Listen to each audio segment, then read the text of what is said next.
उभे विटेवरी सुंदर ते ध्यान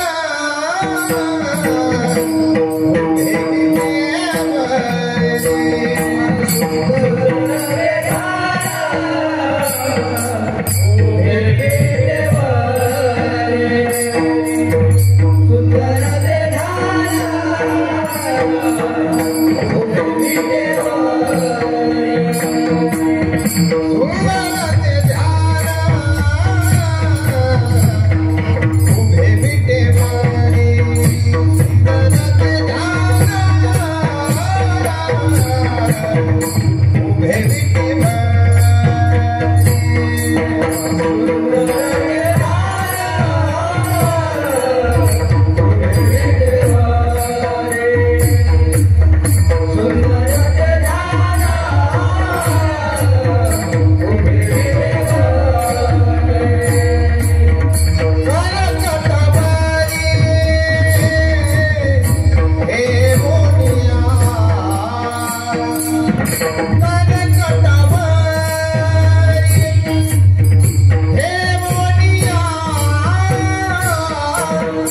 तुलसी हार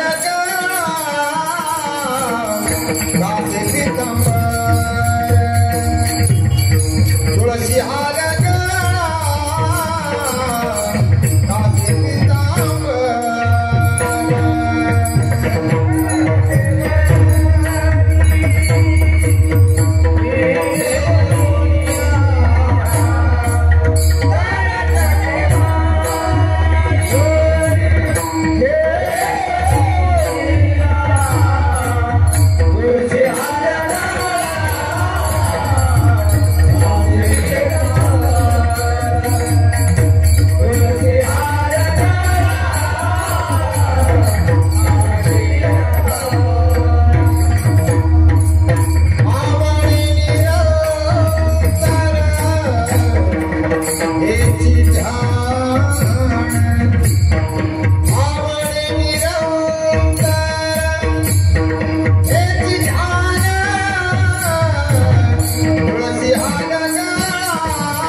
Oh,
Asa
शिवाजी महाराज काकडे आणि त्यांना साथ आता कोण करेल हे आता भानगड झालेली.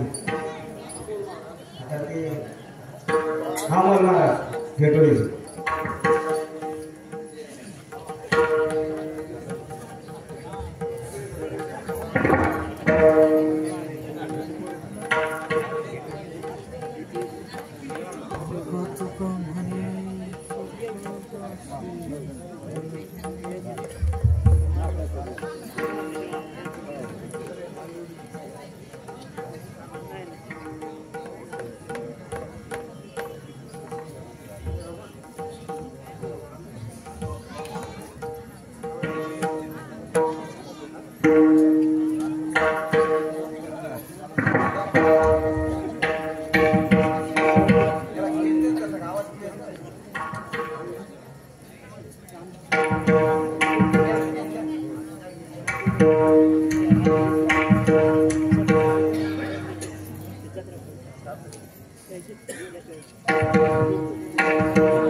दुर्बुद्धी ते मना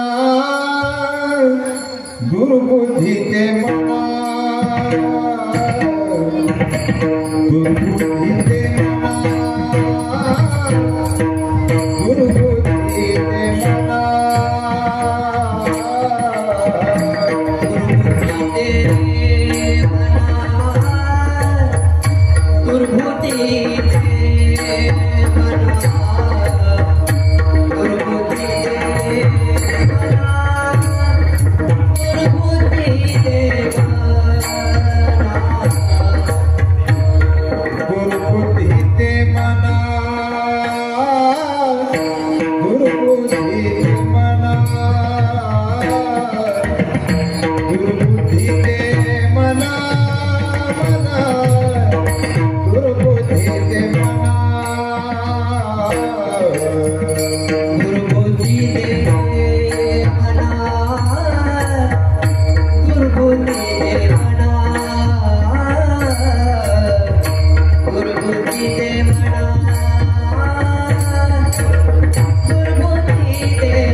Ooh.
आता मज ऐसे करी तुझे पाय चित्ती धरी उपजला भाऊ तुझे कृपे सिद्धी जाओ आता मज ऐसे करी तुझे पाय चित्ती धरी तो का म्हणे आता लाभ नाही या परता आता मज ऐसे करी तुझे पाय चित्ती धरी विठ्ठला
सदैवहासं विठ्ठलं चिन्तयामि नमो विष्णुपादाय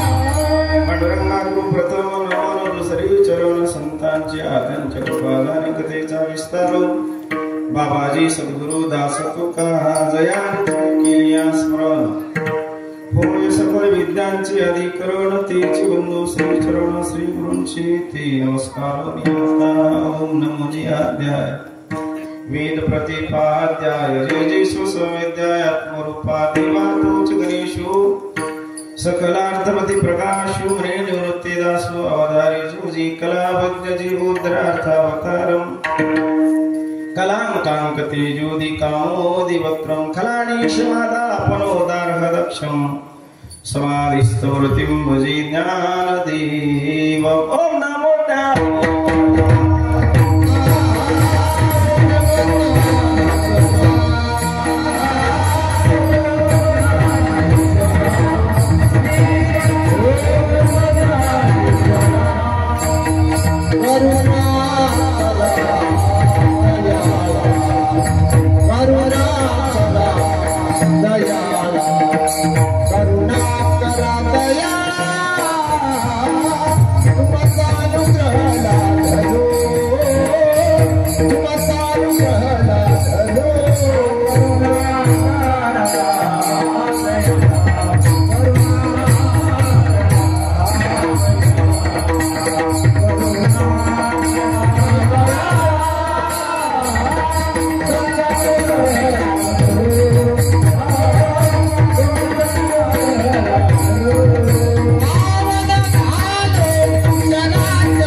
पावन झालो चराचरी मी तया तळा पुसरे काय चनेने बोल तू वचने अति भाविकाये ती वार करी वाट पाहतोवरी उसोनिया सांगे मात घाली चरणावरी दंडवत सेवी लागी सेवक झालो तुमच्या लागलो निज चरणा आहो स्वामी तुकया देवा यावरी न करावे नमो जलम भूमी जिते जलमलो नमो कर्म भूमी जिथे वाढलो मी नमो अलंकापूर भूमी जिथे ज्ञानपान झालो आम्ही नमो भारत राष्ट्र भूमी जिच्या पुढे इथून पुढे कामी विठाला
ऐशी करी तुझे पाय चित्ती धरी.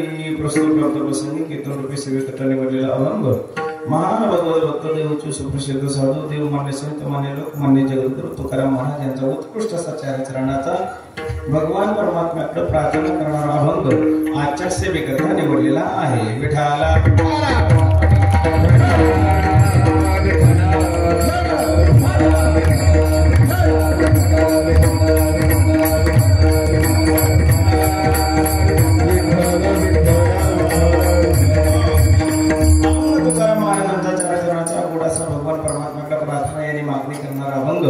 आजच्या सेवेकरता या ठिकाणी निवडलेला आहे. जगद्गुरु तुकाराम महाराज भगवान परमात्मा जवळ जातात आणि गोड असं वक्तव्य या ठिकाणी करतात, बोलतात बरं का. देवाला म्हणतात, देवा अरे देवा माझ्या जीवनामध्ये परमार्थ काही कमी नाही, परमार्थ अगदी मी भरपूर केलेला आहे, माझं जीवनही खूप सुंदर आहे बरं का देवा. पण देवा तुला एक विनंती करू का, असा काही प्रसंग आता सध्या माझ्यावर या कलियुगामध्ये आलेला आहे. या कलियुगामध्ये मी वावरत असताना कदाचित मला असं वाटतंय की माझ्या अंतःकरणामध्ये थोडीशी भीती निर्माण झालेली आहे आणि मलाही असं वाटतं की मी ज्या लोकांमध्ये वावरत आहे ना त्या लोकांचा कदाचित माझ्यावर परिणाम होतो की काय याची भीती आता माझ्या अंतःकरणात वाटायला लागली बरं का देवा.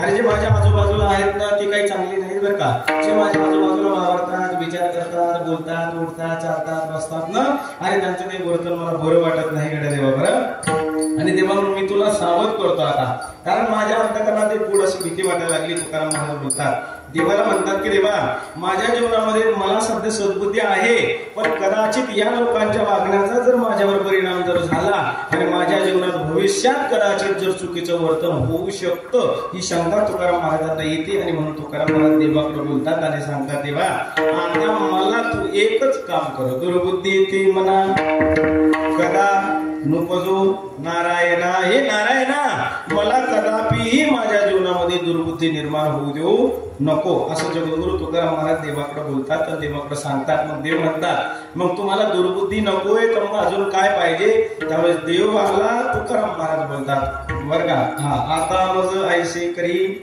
तुझे पाय चित्ती धरी. तुला करायचं असेल ना तर एक काम कर, तुझे चरण कमल जे आहेत ना ते माझ्या अंतःकरणामध्ये या ठिकाणी काय कर, स्थित कर. देवाने विचारल्यावर ठीक आहे माझे चरण कमल तुझ्या अंतःकरणात म्हणजे तुमच्या अंतःकरणात स्थित जर झाले तर नेमकं काय होईल. तर त्यावेळेस तुकाराम महाराज म्हणतात, भा बोलतात, गोड बोलतात, उपादला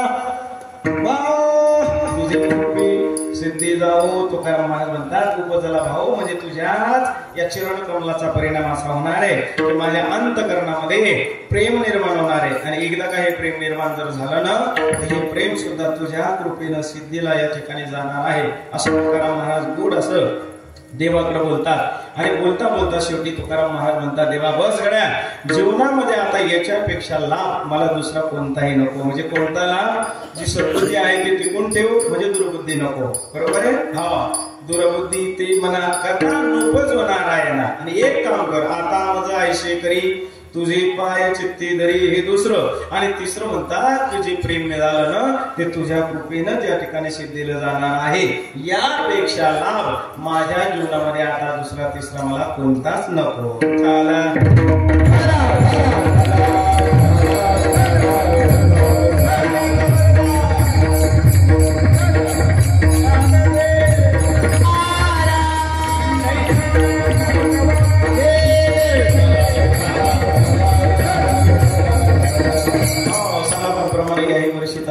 अखंड हरिनाम यज्ञ सोहळा भगवान परमात्म्याच्या कृपेनं साधू संतांच्या आशीर्वादानं या सर्वच महाराज मंडळीच्या मार्गदर्शनानं सर्व गावकऱ्यांच्या सहकार्यानं चालत असलेला अखंड हरिनाम सोहळा यज्ञ सोहळा.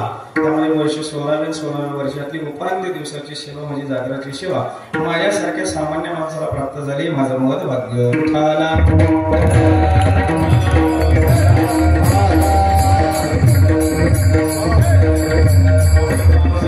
चितळी पुतळी हो फार मोठं भाग्यवान दिव्य भव्य स्वरूपाचा या ठिकाणी हा चालत असलेला अखंड हरिनाम सप्ताह व संगीत शिवपुराण महाकथा वा गोड अशी शिवपुराण महाकथा तुम्ही या ठिकाणी श्रवण करता. देवादिदेव महादेव भगवान परमात्मा हा आद्य कर्तव्य कारण धारण करणारा असा हा परमात्मा त्यांची कथा तुम्ही या ठिकाणी श्रवण केलेली आहे. भगवान परमात्म्याचं नुसतं नाव जरी आपण उच्चाराने या ठिकाणी जर उच्चारलं ना तर नाथ महाराज एके ठिकाणी असं म्हणतात की तुम्हाला काम क्रोध आदी विकाराचा व कधी काळाचा तुम्हाला भीती वाटणार नाही. हो तुकाराम महाराज आपले नाथ महाराज या ठिकाणी बोलतात. महाराज नाथ महाराजांचं एक प्रमाण आहे. शिव बोला चक्रवर्ती त्याचे पाय माझी चित्ती वाची बदता शिवनाम तयान माझे क्रोध काम आणि क्रोध त्या व्यक्तीला त्या नामस्मरण करणाऱ्याला अजिबात या ठिकाणी बाधत नाही, म्हणजे लागत या ठिकाणी नाही. आणि अशी भव्यदेवी स्वरूपाची रामकथा या ठिकाणी तुम्ही श्रवण केली. सॉरी वयामानानुसार माझ्याकडे होते बरं का. दररोज बोलायची सवय ना, रामकथा रामकथा रामकथा रामकथा रामकथा रामकथा विठाला.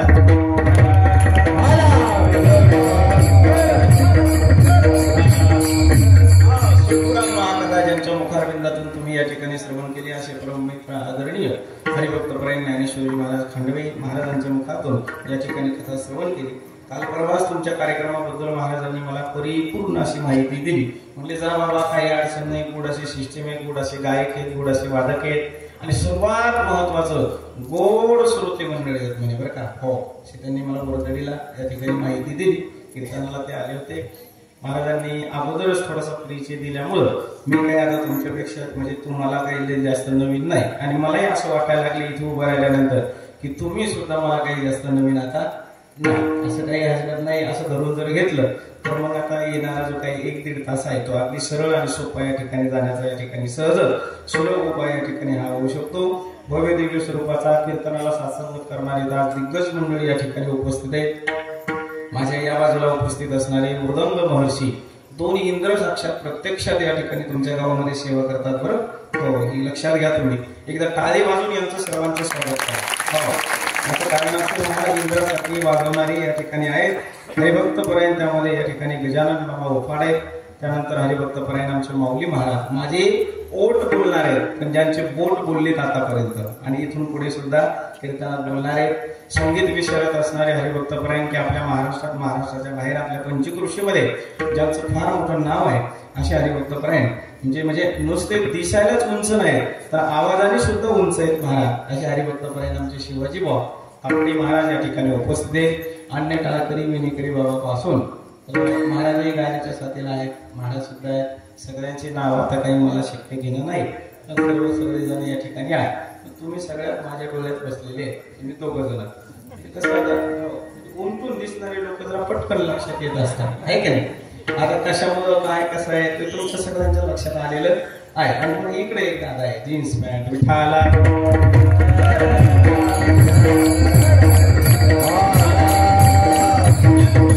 जो काही योग आहे आपल्या गावातील सर्वच भाविक मंडळ भजनी मंडळ तर त्या अनुषंगाने या ठिकाणी हरिभक्तपरायण आमचे अमोल महाराज यांच्या फोन मधून तुमच्या माध्यमातून या ठिकाणी हा येण्याचा योग.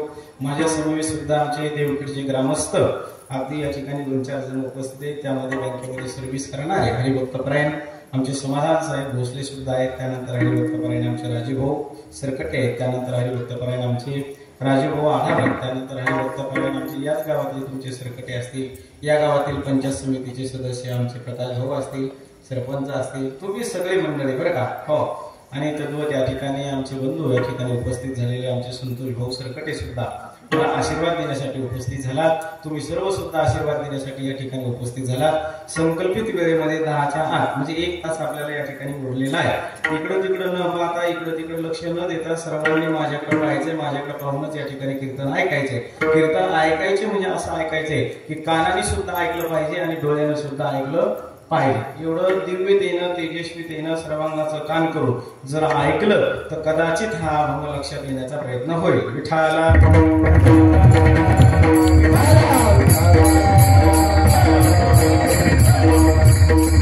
स्वरूपामध्ये या ठिकाणी तरुण मंडळी सुद्धा या ठिकाणी उपस्थित आहेत. तुम्हा सर्वांना या ठिकाणी धन्यवाद. भाऊ भक्त मंडळी माता मावल्यावर आहे सर्व. सुरुवातीला ज्यावेळेस इना घेण्यासाठी तिथूनच मी पाहिलं. मी म्हणलं आता कसं करावं, 7वाचा दिवस दिसतोय पण कीर्तनात मंडपात मात्र 10च लोक दिसतात.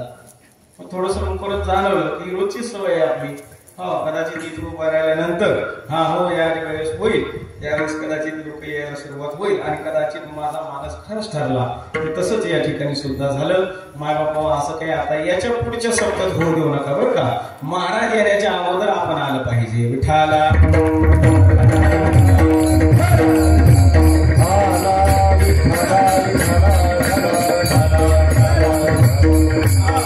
अभंग तुकाराम महाराजांचा 4 चरणाचा मोडासा मागणीपर प्रकरणातील अभंग काय आमच्या वारकरी संप्रदायाच्या नियमानुसार मला अलिखित असे काही नियम आहेत की आजच्या दिवशी तू एक अलिखित नियम या ठिकाणी लागतो. सतत सातत्यानं 7 दिवस भगवान परमात्म्याची काहीतरी सेवा आमच्याकडून घडली आणि सेवा घडल्यामुळं आम्हाला मागायचा अधिकार या ठिकाणी तयार झाला. म्हणून आमच्या संप्रदायामध्ये मागणं हे काही बरोबर नाही. पण तुकाराम महाराज एका ठिकाणी असं म्हणतात की आम्हाला काही मागता येत नाही असं नाही, काहीतरी मागता येतं पण आम्ही भलतच काही मागत नाही. विठ्ठला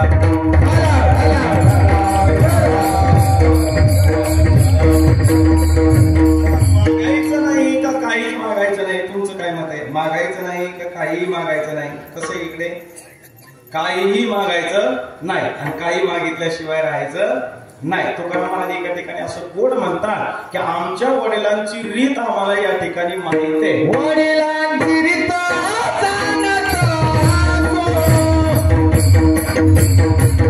वडिलांची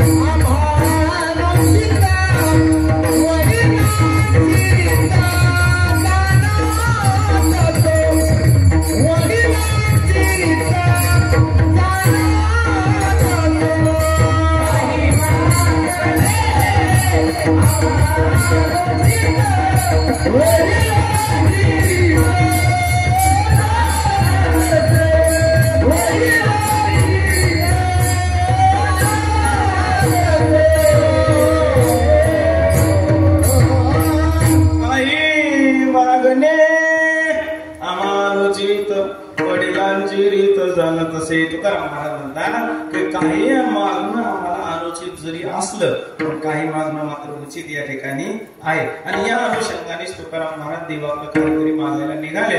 पण आमचं शास्त्र असं सांगतं महाराज की तो परमार्थातला असो का तो या ठिकाणी संसारातला असो, ज्या ज्या वेळेस तो भगवान परमात्म्याकडे काहीतरी मागायला जातो ना तो सहजासहजी उठतो आणि पळतो. असं काही होतंय का? नाही. एक अंतःकरणामध्ये एखादी गोष्ट त्याच्या या ठिकाणी खटकते आणि तरच तो देवाकडे या ठिकाणी जातो बरं का. तसं तो देवाकडे जाण्यासाठी रिकामा राहिलेला नाही. मग काय नेमकं अंतःकरणामध्ये महाराज त्यावेळेस थोडंसं शास्त्र चिंतन करतं. शास्त्र असं म्हणतं की ज्या ज्या वेळेस तुमच्या अंतःकरणात भीती निर्माण होते त्या त्या वेळेसच तुम्ही भगवान परमात्म्याकडे जाता, अन्यथा तुम्ही भगवान परमात्म्याकडे अजिबात जायला रिकामे नाही. भीती निर्माण होते महाराज. भीती म्हणल्यापेक्षा चिंता निर्माण होते. बरोबर आहे. एखादी चिंता निर्माण जर झाली तरच आपण देवाकडे जातो, अन्यथा आपण निर्चिंत जर असलो तर भगवान परमात्म्याकडे आपण जात नाही. चिंता अंतःकरणात कुठेतरी निर्माण होते आणि मगच आपण देवाकडे जातो. संसारातलं प्रपंचातलं उदाहरण तुम्हाला आम्हाला सांगू. कदाचित एखाद्यानं जर कदाचित आज विहिरीचा सौदा जर दिला, सौदा दिल्यानंतर दुसऱ्या दिवशी सकाळी सकाळी उठतो आणि उठल्या उठल्या मारुतीकडे जातो महाराज. हो, मारुतीच्या मंदिरावर जातो, मारुती बाप्पाला हात जोडतो, मारुती बाप्पाला हात जोडल्यानंतर पाणी वगैरे टाकतो आणि मारुतीला सर्व घेत झालेला जो काही सौदा आहे विहिरीबद्दलचा तो मारुतीला सांगतो आणि मारुतीला सरते शेवटी एकच बोलतो बरं का. आणि मारुतीला विहिरीचा सौदा दिला बरं, मारुतीला थोडस करा बरं, मारुतीला 1.5 लाखाला दिला बरं आणि मारुतीला उद्यापासून काम चालू होणार आहे बरं का. आणि मारुतीला हो 40 हात खोल विहीर खंदायला दिली. पण मारुतीला एक विनंती करतो, थोडस होईना काहीतरी उखळ बाजार लागलं पाहिजे, आहे की नाही. काय चिंता त्यांच्या अंतःकरणामध्ये काय चिंता आहे की माझ्या विहिरीला पाणी लागलं पाहिजे. अनेक लोकांना संसारातल्या प्रत्येक लोकांना या ठिकाणी चिंता आहे, पण परमार्थातल्या लोकांना मात्र चिंता या ठिकाणी नाही बरं. हो, परमार्थातल्या लोकांना अजिबात चिंता नाही. याचं कारणच एक आहे महाराज.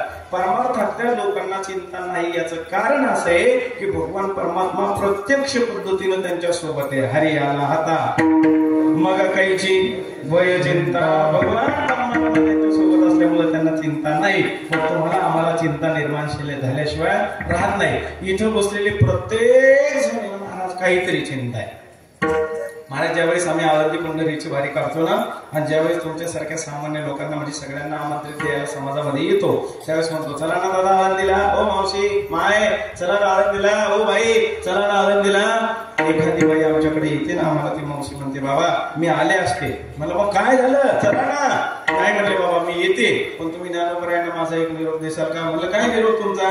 काय नाही म्हणे बाबा मी नक्कीच येते, आणि मी जर वारीला आले आणि ज्ञानोबरायांनी जर माझ्यावर कृपा केली तर मी पुढच्या वर्षी तुमच्या पंक्तीमध्ये, आपल्या तुमच्या दिंडीमध्ये मी पंगत दिल्याशिवाय राहणार नाही. पण काय नेमकी इच्छा आहे तुमची? ती म्हणते काही नाही बाबा, फक्त मला एवढं सांगायचंय माऊलीला की माऊली 2-4 वर्ष झाली माझ्या पोराचं लग्न होऊन, पण माझ्या घरात काही पाहुणा अजून हल्ला नाही. जर पाहुणा हल्ला तरच पंगत, अन्यथा नाही. विठाला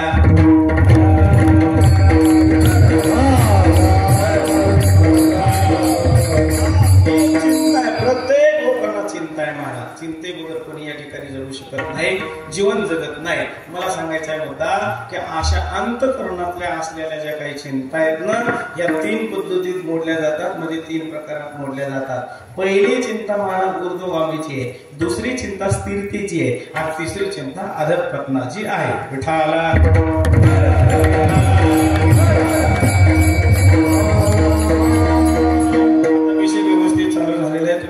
थोडंसं ऐका बरं. मी मुद्दाम पहिल्यांदा बोललो नाही, कसं ऐकावं, कसं बोलावं, कसं म्हणावं, कसं राहावं, बरं का. कारण 16 वर्ष तुम्हाला झाले, आणि कदाचित माझ्या अंतकरणात असं वाटते की 16 वर्ष धोक्यात असतं काय नाही, मोक्याचं येते. विठाला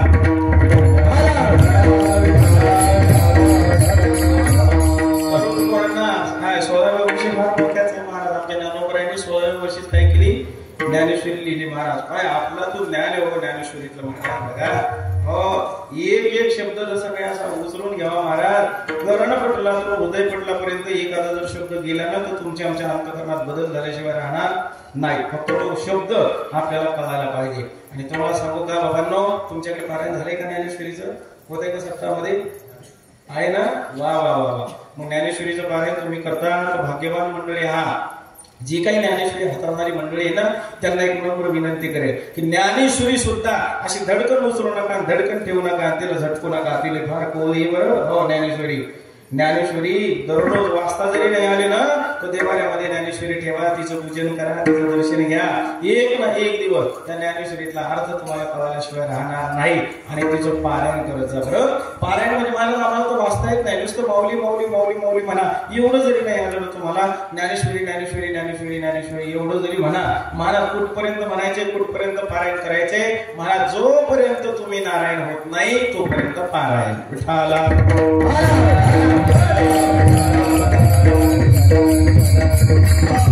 कशामुळे काढला, कशामुळे निघाला? मी सांगितले की सुरुवातीला मी सांगितलं नाही नीट ऐका, नीट बसा बरं का. आता म्हणून नीट ऐका, तुम्ही जसे ऐकतायत ना तसे ऐका. बदलू विषय माझा चिंतन सांगू का विनोद सांगू? काय अपेक्षा आहे तुमच्या गावाला? विठाला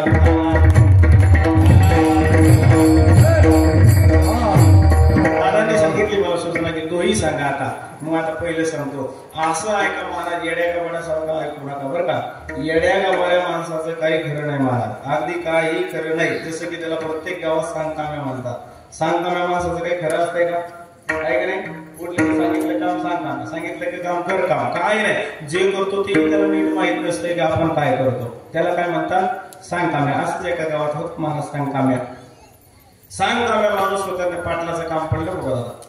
पाटलाला कोणीच कामावर बसवणार. आणि मग पाटलाला असं वाटलं, पाटलाच्या अंतःकरणात चिंता निर्माण झाली, आता कोण माझं काय करेल, कोण माझं काम करेल, कोण माझं काम करेल. आणि तेवढ्या तो सांगकाम्या दिसला बरं का. हो, समोरून जात असताना घरातून सांगकाम्या दिसल्याबरोबर पाटलाने घरातूनच आवाज दिला,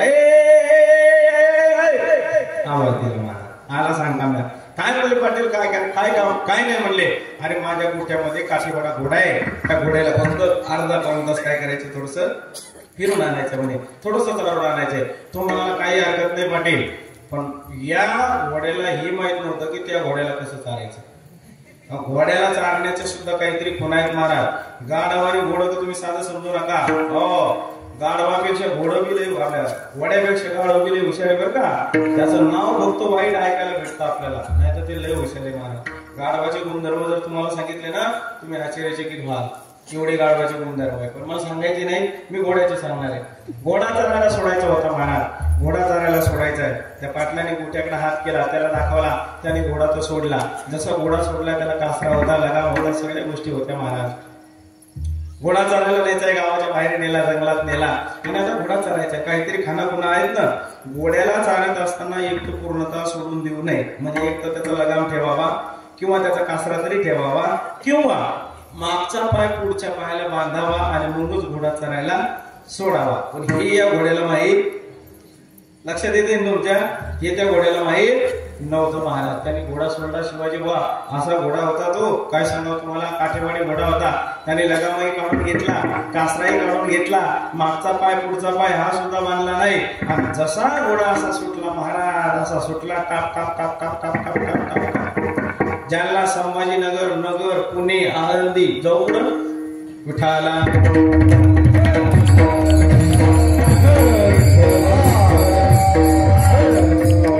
सोडला महाराज घोडा. बरं का, लांब दिवशी घोडा निघून गेला आणि मग यार बोलला महाराज कुठे गेला कुठे गेला कुठे गेला कुठे गेला कुठे गेला, घोडा घोडा घोडा कुठे गेला. आणि तेवढ्यात त्याला माझी भेट झाली. बरं, मी त्याच्या ओळखीचा नाही, पण तुम्हाला काय म्हणताय पहा, आव आव तुम्ही काय म्हणतो ते मला पहा ना.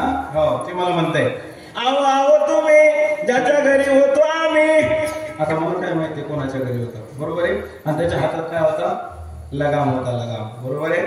ते मला म्हणताय आव आव तुम्ही, ज्याच्या घरी होतो आम्ही, त्याला जाऊन सांगा. ते म्हणतो मला त्याला जाऊन सांगा, त्याच्या हातात लगाम होता, तो माझ्याकडे केला त्याने, असा मला बोलते ते. हा, आव आव तुम्ही, ज्याच्या घरी होतो आम्ही, त्याला जाऊन सांगा, याच्यातलं हे गेलं विठाला.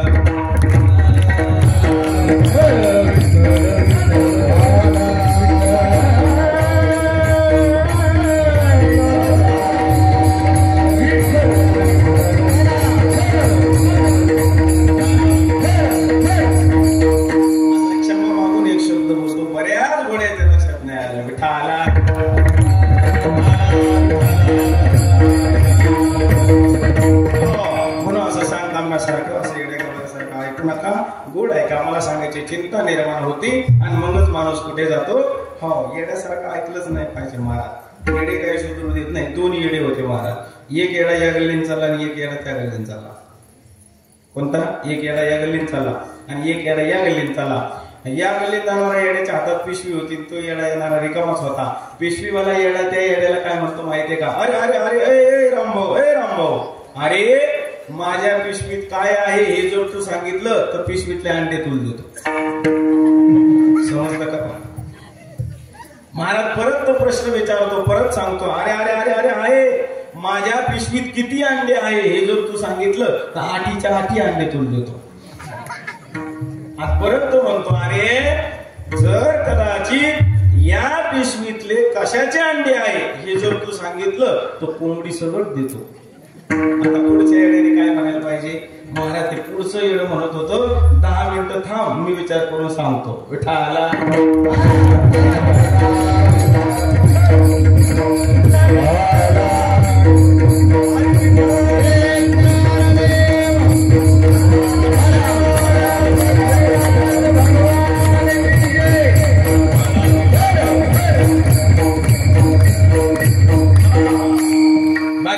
सोडा अंतकरणात चिंता निर्माण झाली आणि मग देवाकडे गेले. 3 पद्धतीच्या चिंता मी सांगितल्या. पहिली चिंता आहे महाराज ऊर्ध्वगामीची. पहा, लक्षात घ्या, ऊर्ध्वगामीची म्हणजे जे मिळाले ना त्याच्यात असमाधान निर्माण होणं, याचं ऊर्ध्वगामी याला असं म्हणतात. बरं का, तुम्हाला मिळाले पण मिळाल्याबरोबर तुमचं समाधान नाही. या संसारात काही समाधान आहे, जे तुम्हाला भेटले तर तुम्ही समाधानी आहात, तुम्ही सुखी आहात, तुम्हाला आनंद वाटतो, त्या समाधान नाही महाराज. आपल्याला जे मिळाले त्यात आपण असमाधानी आहे आणि असमाधानी असल्यामुळे आपली धडपड चालू आहे. आपल्याला असं वाटतं याच्यापेक्षा आपल्याला जास्त मिळावं. सांगू तुम्हाला, ज्याच्याकडे 10 एकर जमीन आहे त्याला असं वाटतं 10ची 15 व्हावी, 15ची 20 व्हावी, 20ची 25 व्हावी, 25ची 30 व्हावी, 30ची 35 व्हावी, 35ची 40 व्हावी. सांगू अजून का थांबू, कितीतरी होऊ शकते महाराज. सांगायचा मुद्दा, ऊर्ध्वगामीची चिंता आपल्या अंतःकरणात निर्माण झाली म्हणून आपल्याला समाधान या ठिकाणी लाभत नाही. तसं परमार्थात सुद्धा झालं. बरं, तुकाराम महाराजांना सुद्धा, तुकाराम महाराजांना हा नवरदेव प्राप्त झाला आणि या नवरदेव प्राप्त झाल्यानंतर सुद्धा त्यांचं समाधान या ठिकाणी झालं नाही. ते देवाकडे ऊर्ध्वगामीची चिंता करतात आणि देवाला या ठिकाणी असं म्हणतात की देवा, अरे तू जर मला हा भजन करण्याकरता देव दिलाय ना, पण याच्यात माझं समाधान झालेलं नाही. याहीपेक्षा पुढची मागणी जगद्गुरु तुकाराम महाराज देवाकडे करतात. महाराज देवा आता ऐसा करी उपकार, देहाचा विसर पाडी मोर, तरी हा जीव सुख पावे माझा, परवेकेशी राजा करो आले. तुकाराम महाराज ही देवाकडे प्रार्थना करतात. महाराज बरं, ही उर्दू भाषेची प्रार्थना आहे, उच्च कोटीची प्रार्थना आहे, उच्च कोटीची मागणी आहे. अहो देवाने दिलंय बस झालं ना, आता याच्यापेक्षा काय पाहिजे. महाराज देवाने हा नरदेव तुम्हाला आम्हाला प्राप्त करून दिला ना, हा फार मोठ्या भाग्याने करून दिला. बरं हो, ज्यावेळेस पापपुण्याची समानता झाली ना, त्यावेळेस आपण 84 योनीनंतर या योनीत आलेलो आहे. बरोबर, आणि आता जर इथं तुम्ही जर वर्ग चुकला तर परत तुम्हाला एबीसीडी पासून सुरुवात करावी लागेल.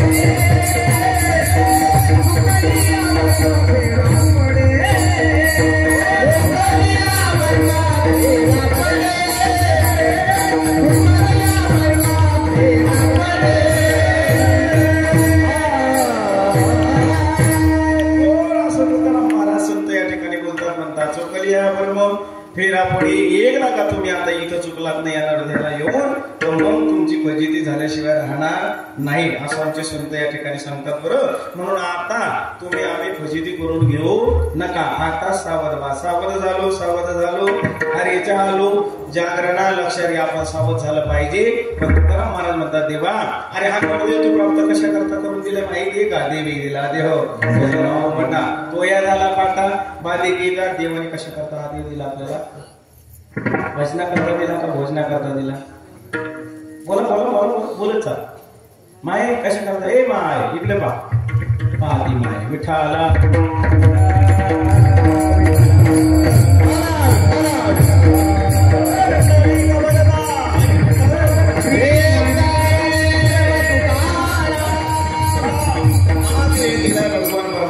तो भगवान परमात्मा आपलंसं करून देण्याकरता या देहाला आल्यानंतर तुमचं आमचं अंतिम ध्येय असलं पाहिजे की तो भगवान परमात्मा मिळवणे, आयुष्याच्या साधने, सच्चिदानंद पदवी घेणे. याच्यापेक्षा या देहाची वाट महाराज दुसरी अजिबात नाही. तुकाराम महाराज म्हणतात की देवालाच मिळवलं पाहिजे या देहामध्ये आल्यानंतर.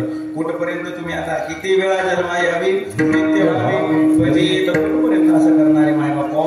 म्हणजे जीवन आहे ना तुमचं आमचं पाण्यावरचा बुडबुड आहे. बुडबुडा कधी जाईल सांगता येत नाही. जळी बुड बुड दिखता दिखता क्षण न लागता दिशेना ती कैसा हा संसार पाहता पाहता.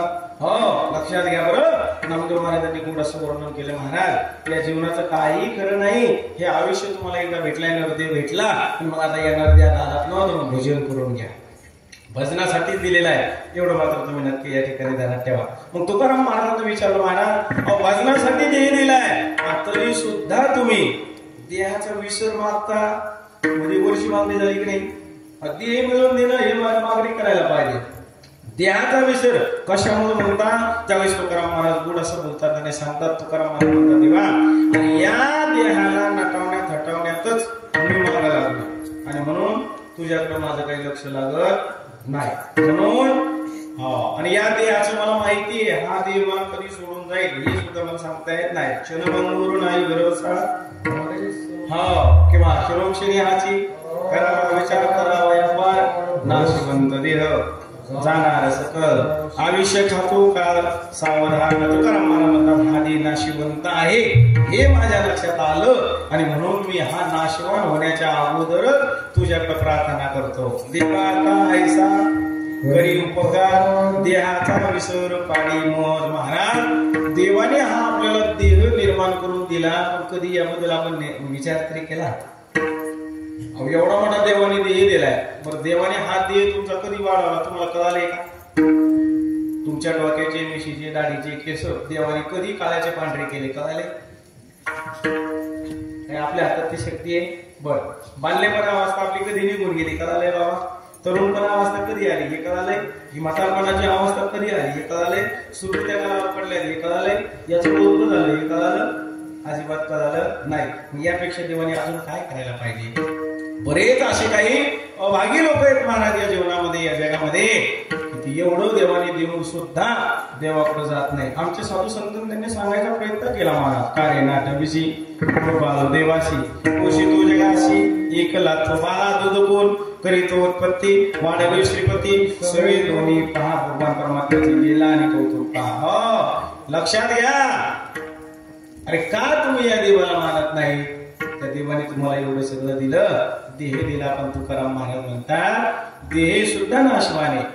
हा देह कुबेराचा नाही, पण हा कुणाचा आहे? काळाची रेवडी सोडवी केव्हा मायबाप घडी घडी काळ वाटयाची बाई आघाडी किती आहे, एवढे सगळे प्रमाण या देहाला लागतात महाराज. मग तुकाराम ऊर्ध्वगामीची इच्छा व्यक्त करतात, ती म्हणजे पहिल्या प्रकारामध्ये आपण 3 प्रकार सांगितले ना, त्याच्यामध्ये काय ऊर्ध्वगामीची इच्छा की देहाचा विसर. माझा मुद्दा इथे संपला. दुसरा मला स्थिरतेची मागणी केली. कशी? स्थिरता. स्थिरता लय महत्वाची जीवनामध्ये. तुम्ही आम्ही आतापर्यंत स्थिरच नाहीत महाराज, अस्थिर पद्धतीनं जीवन जायला लागले. आम्ही शेवट करायला लागलो अस्थिरतेमध्ये. समाधान कधी आपलं होत नाही. स्थिरता झाली पाहिजे. जे आहे त्यात समाधान मानलं गेलं पाहिजे, तरच अंतःकरणाला स्थिरता आहे. तुम्ही आम्ही सहज म्हणतो ना, देव ठेवेल तैसे राहावे, बरोबर आहे ना? म्हणतो ना आपण, सहज म्हणतो समयाशी सादर व्हावी, देव ठेवेल तैसे राहावे. पण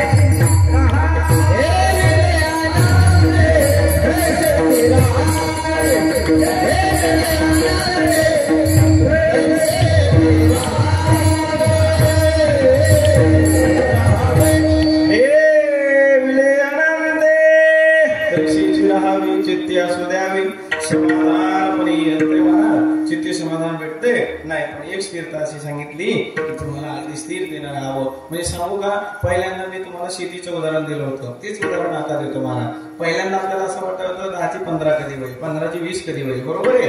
पण इथं तुकाराम महाराज काय म्हणतात, इथं हे प्रकार काय सांगतो की स्थिरता सांगतो महाराज. 10 एकर जमीन आहे ना, बस एवढीच राहावी.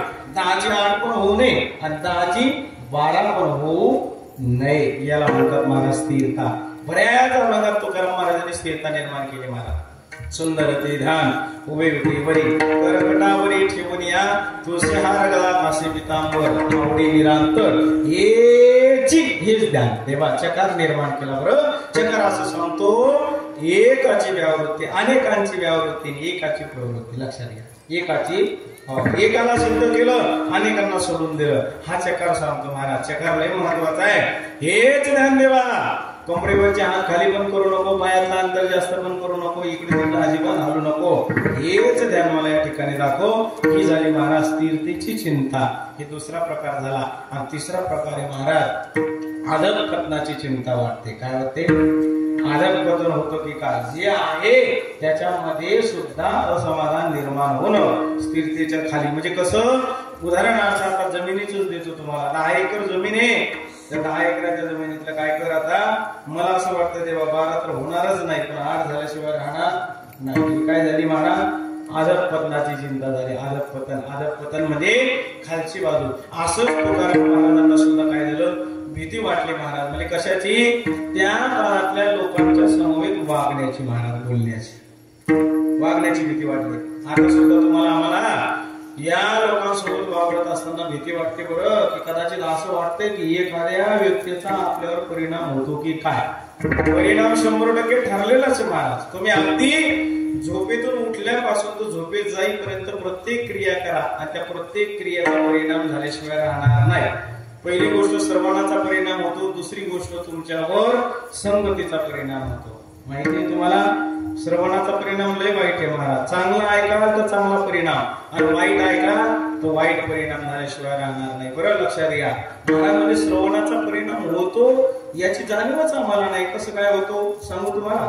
तुमच्यातलं उदाहरण सांगितलं म्हणजे आपल्या लक्षात येईल महाराज. एखाद्या वेळेस आता नागाटीचे दिवस चालू आहेत बरोबर आहे. इकडे उन्हाळ्यात नागाटी चालू आहेत. बैलाने चालू आहे का ट्रॅक्टरने. आता बैल गेले महाराज आहे ना. ट्रॅक्टर चालू ट्रॅक्टरने नागाटी चालू असते बरं का. हो आणि ट्रॅक्टरने नागाटी चालू झाली की त्या ट्रॅक्टरवरती काही शांततेत नागाटी करता बाई. मग रस्त्याने जाणाऱ्या आजूबाजूच्या लोकांना सुद्धा ऐकायला नाही शिवाजी बाबा एवढा त्याचा साऊंड असतो. आता तो साऊंड का असतो माहितीये का. कारण त्याचा ट्रॅक्टरचाच आवाज अगोदर जास्त असतो आणि त्याला त्या व्यक्तीला असा आवाज होतो की फुल आवाज जरी असला तर त्याला वाटतो हा कमीच. लक्षात येतं का तुमच्या वाक्यात. हा म्हणून त्याचा आवाज कसा असतो मोठा असतो. आणि आपण जर शेजारावर जर गेलो तर ट्रॅक्टरवरचं गाणं आपल्या कानावर पडता क्षणी आपल्या ते तोंडातून बाहेर पडतं. चुकीचं आहे म्हणून नको एखादं गाणं. तुम्हाला असं वाटतं की एखादं गाणं जर समजा तुमच्या कानावर पडलं तर पुढचं तुमच्या तोंडातून येत नाही का. इमानदारीने सांगा आपल्या माहिती ना खरं बोला येत नाही का. उदाहरणार्थ एखादं गाणं आता परदेसी जर चालू झालं पुढचं गाणं आपल्या कानावर म्हणजे तोंडातून बाहेर पडतं की नाही. याचं कारणच हे आहे दादा की पूर्वीच्या काळी तुम्ही कधीतरी हे गाणं ऐकलेलं आहे. आमच्या आनंदीत जर तुम्ही आलात ना तुमची इच्छा जरी नसली भजन ऐकायची, इच्छा जरी नसली मृदंग ऐकायचा आहे, इच्छा जरी नसली ना तुमची पेटी ऐकायची तरी तुम्ही ज्या गल्लीत जाल त्या गल्लीत तुम्हाला हा हो हेच ऐकू येईल. हो धागेनातच ऐकू येईल महाराज तुम्हाला कोणत्याही गल्लीमध्ये इच्छा जरी नसली तरी. आणि मग गावाकडे आल्यानंतर आमच्या आनंदीत 6 महिने जरी विद्यार्थी राहिला आणि तो जर गावाकडे आला ना हो तर तो तुमच्या घरातले डबे तरी वाजवत. डबे नाही वाजवले त्याच्या स्वतःच्या मांड्या तरी वाजवत. मांड्या नाही वाजवलेला दुसऱ्याला तरी तो वाजवल्याशिवाय राहणार. हो काय परिणाम देतो काय होतो तिथून तो परिणाम घेऊन येतो. पहिली गोष्ट म्हणजे कशाचा परिणाम होतो ऐकण्याचा परिणाम जर झाला चांगला तो उद्धार झाल्याशिवाय नाही. 7 समाजी 7 दिवस फक्त श्रवण केलं महाराजांच्या परीक्षेने आणि मोक्षाला प्राप्त झाला. म्हणून श्रवणाचा परिणाम होतो. मला सांगायचंय बरं परिणाम होतो महाराज श्रवणाचा. दुसरा संगतीचा परिणाम होतो महाराज. तुकाराम महाराजांना हीच भीती वाटायला लागली महाराज. देवाला म्हणायला लागले देवा अरे माझ्यासोबत जी काही लोक राहतात ना आता त्यांच्यासोबत मी जास्त काळ राहू शकत नाही बरं. कदाचित त्यांचा परिणाम माझ्यावर होऊ शकतो. संगतीचा परिणाम होतो बरं. संगत फार महत्वाची आहे महाराज. तुमच्या जीवनात 2 गोष्टी महत्वाच्या आहेत. एक संगत आणि दुसरी म्हणजे पंगत. बरोबर आहे. संगत कदाचित हो लक्षात घ्या बरं. पंगत कदाचित चुकली तरी चालेल पण संगत चुकता कामा नाही. पंगत जर चुकली तर एका टायमाच्या जेवणाचं नुकसान होऊ शकतं पण संगत जर चुकली तर एकदाच मिळालेलं आयुष्य या आयुष्याची बर्बादी होऊ शकते बरं. म्हणून संगत चांगली करा. एक उदाहरण मी नेहमी सांगत असतो नेहमी बोलतो महाराज संगतीवर लक्षात घ्या. संगतीचा परिणाम 100% होतो. म्हणजे कसं काय उदाहरण सांगू एक मन सांगू तुमच्या सगळ्यांच्या पाठ आहे. तुमच्यावर हिचा श्रवणाचा परिणाम झालेला आहे. मी आता म्हणाली की लगेच तुम्ही पुढचं म्हणणार आहे याची गॅरंटी आणि खात्री मला आहे. डवळ्या शेजारी हा पोळा बांधला वाण नाही पण ऊन लागला. श्रवणाचा परिणाम आहे तुमच्यावर झालेला आहे. आणि ही म्हणून आपल्याला सांगते अरे बाबा संगतीचा परिणाम होतोच नाही. एक वारकरी बाप आपल्या मुलाला सांगत होता बाबा बरं. एक वारकरी बाप आपल्या मुलाला सांगत होता हे बाळ तू ज्यांच्यासोबत राहतो खातो पितो ना त्यांच्यासोबत जाऊ नको बरं. आणि ते काळं वागतात तुझ्या जीवनावर काळा परिणाम झाल्याशिवाय राहणार नाही. नाही नाही तुझं जीवनच काळं झाल्याशिवाय राहणार नाही. तो मुलगा कुठं आहे तुम्हाला तो मुलगा म्हणतो मी पाटलाचा मुलगा आहे मी श्रीमंताचा मुलगा आहे मी महाराजाचा मुलगा आहे. पण महाराज याच्या पुढे कोणी नसतं बरं. हो ते म्हणतात अरे हे जमत नाही. तू महाराजाचा असं का पाटलाचा का श्रीमंताचा कोणाचा. वाईटाची संगत झाली की कसं जीवन होणार वाईटच होणार. मुलगा ऐकत नव्हता बाप सांगत होता. बापाने एक प्रयोग केला महाराज काय चुलीतला कोळसा घेतला त्या मुलाच्या खिशात टाकला बरं. मुलाच्या खिशात टाकला आणि टाकल्याबरोबर सांगितलं बाळ दिवसभर काढू नको बरं. मुलगा हुशार होता आज्ञा धरत होता ऐकलं बरं तेवढं. बाहेर गेला दिवसभर सायंकाळ होता तुम्हाला तो बाप त्या मुलाची वाटच पाहत होता. हो त्या फरंड्यावर असा फिरत होता मागे पुढे पाय करून महाराज मुला गेटकडे पाहत होता रस्त्याकडे पाहत होता कधी दिसला बाबा दिसल्या बरोबर म्हणलं वा आला माझा लाल आला माझा पिंट्या आला माझा मोठ्या वाट पाहिली बरं हो गजानन वाट पाहिल्याबरोबर जवळ आल्याबरोबर थांबवलं महाराज पायऱ्याच्या जवळ आणि महाराज नखापासून तर केसापर्यंत त्या मुलाची पाहणी केली त्याला निहाळलं त्याचं निरीक्षण केलं पण निरीक्षणामध्ये एक गोष्ट अशी लक्षात आली त्याचा हात थोडासा काळा दिसला कुणाचा बोला त्या मुलाचा हात थोडासा काळा दिसला हात काळा दिसल्याबरोबर त्या बापाने विचारलं बाळ अरे तुझा हात काळा कसं काय झाला आणि मग त्या मुलाने उत्तर दिलं तो मुलगा म्हणाला काय बाबा वेड्यासारखा प्रश्न विचारता सकाळी बाहेर जात असताना तुम्ही चुलीतला कोळसा घेतला माझ्या खिशात टाकला आणि तो कोळसा कागद काढण्याच्या निमित्तानं पैसे काढण्याच्या निमित्तानं माझ्या खिशाला लागला आणि माझा हात काळा झाला सहज तो कोळसा माझ्या हाताला लागला आणि माझा हात काळा झाला त्यावेळेस त्या बापाने हात जोडले आणि सांगितलं अरे बाबड्या मला सुद्धा तुला हे सांगायचं रे सहज का होईन तुला काळ्याची जर संगत जर झाली ना तर तुझी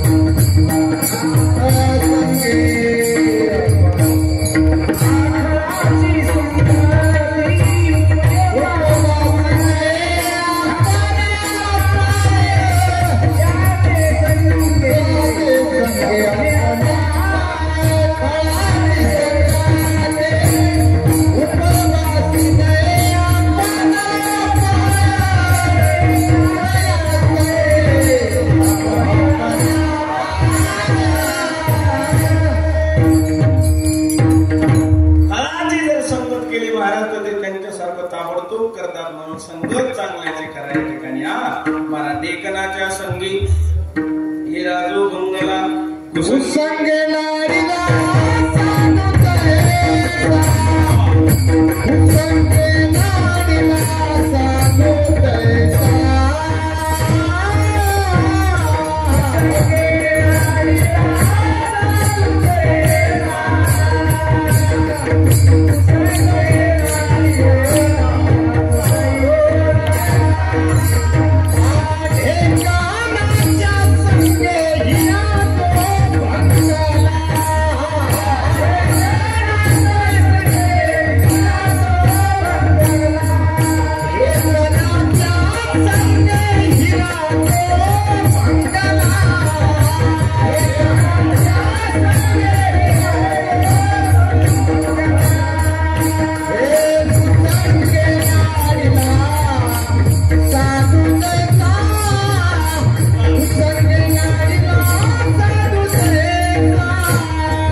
तरी सुद्धा खलास होतो बरोबर होतो बरं तीन संघ आहे महाराज एक कुसंग आहे एक विसंग आहे आणि एक सत्संग आहे कुसंग महाराजांनी त्याग करावा म्हणजे टाळावा हा आणि विसंग जो आहे ना तो भोगावा बर का आणि सत्संग जो आहे ना तो करावा लक्षात घ्या बरं हो कुसंग टाळला पाहिजे आपण पाहिला कुसंगी नाडीला साधू जैसा पुढे विसंग आहे महाराज विसंगती जर भेटली ती भोगितल्याशिवाय भोगावंच लागते महाराज ती विसंगती भोगल्याशिवाय पुढे जाता येत नाही विसंगती महाराज कशाला म्हणतात विसंगती दोघे नवरा बायको होते महाराज दोघे नवरा बायको प्रपंच संसार वगैरे सुरू झाला आणि प्रपंच सुरू होत असताना दोघे नवरा बायको एकमेकांना अनुकूल पाहिजे का प्रतिकूल पाहिजे कसे पाहिजे अनुकूल पाहिजे बरोबर आहे पण ते कसे होते प्रतिकूल होते म्हणजे कसे महाराज याने जर पाणी मागितलं तर ती चहा द्यायची आणि याने जर चहा मागितला तर ते शरबत द्यायचे याने जर जेवण मागितलं तर ते दुसरंच काहीतरी द्यायचं हा कदारला शिवाजी बुवा कसा हा कदारला आणि कदारल्यानंतर असा थोडासा बारीक झाला कधी मध्ये अशा टेन्शन मध्ये राहायचा काय करावं समजून नव्हतं आणि त्याला त्याचा एक मित्र भेटला आणि मित्राला सर्व हकीकत सांगितली. आणि मित्राला हकीकत सांगितल्यानंतर तो मित्र म्हणाला तुला एक सल्ला देतो. आणि त्यावेळेस तो काय म्हणाला, लग्नाचा सुद्धा सल्ला बावळटा तोच द्यायचा. काय म्हणाला तो मित्र, लग्नाचा सुद्धा सल्ला कोणी दिला होता, तूच दिला होता म्हणे. आणि त्याच्यामुळे माझी फजिती चालली म्हणे महाराज. संसारात फजिती शिवाय दुसरं काहीच नाही महाराज. इतकं सोपं आहे का यांना सांभाळणं महाराज? हे काय साधं गणित आहे का? मी सांगण्यापेक्षा तुम्हाला लय चांगलं माहिती आहे महाराज. अहो आमच्या तुकाराम महाराजांच्या वंश परंपरेनुसार आम्हाला सुद्धा सुटलं नाही, तुमची काय गती महाराज. हो आता सकाळी सकाळी कीर्तन करून आम्ही जर आनंदीत गेलो ना, आनंदीत बरं का माऊली, हो सकाळी सकाळी आपण 5-5:30 तिथं पोहोचतो. आपल्या दारासमोर गाडी लावा, उतराव, असा मस्त असा धुंद राव, पेटा आपला बगला घ्याव आणि घरात घरात जावं महाराज. गल्लीत पोहोचल्या आमच्या दारात झाडत असते. कळते का माझी भाषा?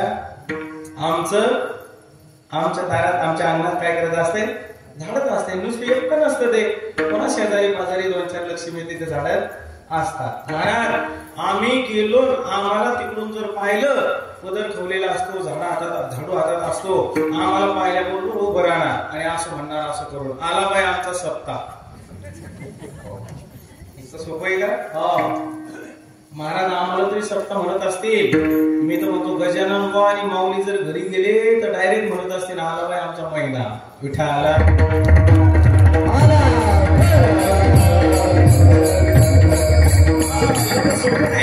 महाराज 4-5 जण ते सगळ्या जणी पाहतात, आम्हाला असं वाटते महाराज थोडस बेकार वाटतो. खाली मान घालावं, चुपचाप आपल्या घरात जावं. धोतर असते असं बघायला असतो, फेटा असं बघल्यात असतो. महाराज घरात जावं, घरात आमच्या मागच आहे ना. भीती वाटते महाराज, कारण झाडू पदर ठेवलेला आहे, झाडू हातात आहे, भीती वाटते. झाडू बसतो की काय भीती वाटते महाराज. पण आम्ही आम्हाला वाटते महाराज कसं कीर्तन केलं, कोणता अभंग घेतला, पार्श्वभूमी कशी केली, प्रमाण कशी गेली, दृष्टांत कशी दिली, कसं कीर्तन केलं का असंच केलं असं वाटतंय. त्यांनी विचारू, आपण ती विचारत नाही, लगेच म्हणणार हाय 2 दिवस का उधळायचं तिसरीकडे. हा इतकी फजिती महाराज संस्कारामध्ये. तसं बेजार झाला होता. कारण का तो म्हणे माझं सगळं काम उलट आहे म्हणे. मी चहा मागितला तर मला शरबत भेटते, आणि मी शरबत मागितला की मला चहा भेटतो. मग तो मित्र म्हणा लागला, अजून तुला एक सल्ला देतो गड्या. तो सल्ला म्हणे असा आहे, तुला जे पाहिजे ना ते मागायचंच नाही. हो म्हणजे तुला जर चहा पाहिजे असेल तर तू म्हणायचं अगं शरबत दे. पण आम्हाला कसं करू शकते असं त्यांनी सुरू केलं. मला शरबत मागितलं की त्याला चहा येत होता. आणि मग तो पुढे चालून त्याच्या वडिलांची पुण्यतिथी आली महाराज. आणि तो काय म्हणायला लागला माहितीये का, पुण्यतिथी घालणार, नामक करणं, भानगडी करणं, हे करणं, इतकं कुठे असतंय का म्हणे. काही करतात म्हणे लोक येड्यावानी. कशाला घालायची म्हणे पुण्यतिथी, छेचे महाराज. ती कशी होती, जे सांगितलं ती करत नव्हती. ते थोडस उलट होतं महाराज. ते म्हणे तुम्हाला काही कळतंय का, कोणाला ऐकून काय आलाय नाही, मी माझ्या सासऱ्याची पुण्यतिथी घालणार मध्ये जमला त्याच्या मनासारखं झालं महाराज. पुण्यतिथी वगैरे हो हा बरोबर जाऊ दे, नाही वाद्यापुरतं वगैरे 1-2 माणसं पुरतं कर, थोडस काही नाही आपल्या बरोबर भात पुरी करावं. काही कशाला मोठ्या भानगडीत पडायचं म्हणे. अजिबात नाही, मी गुलाबजामूच करणार आहे. अरे हा म्हणे जमलं करायला, गुण आला म्हणे, काय हरकत नाही महाराज गुलाबजामुन म्हणे. मी म्हणणार तो म्हणे नाही उगा 2-4 लोक आपला भाव किती सांगू जवळजवळचे आपल्या खोटावरचे. ते म्हणे नाही आपलं गाव मी जेवू म्हणणार. हा म्हणे जमलं गड्या. आता काय झालं, आपलं गाव जेवू घातलं. आणि बरं शिवाजी बा अख्खं गाव जेवू घातलं. पात्र तिथे डॅकीने जमा झाले. आणि पूर्वीच्या काळी लोकांची पद्धत होती महाराज, ती पात्र नालीत टाकत नव्हते, ती पात्र इकडे आजूबाजूला टाकत नव्हते.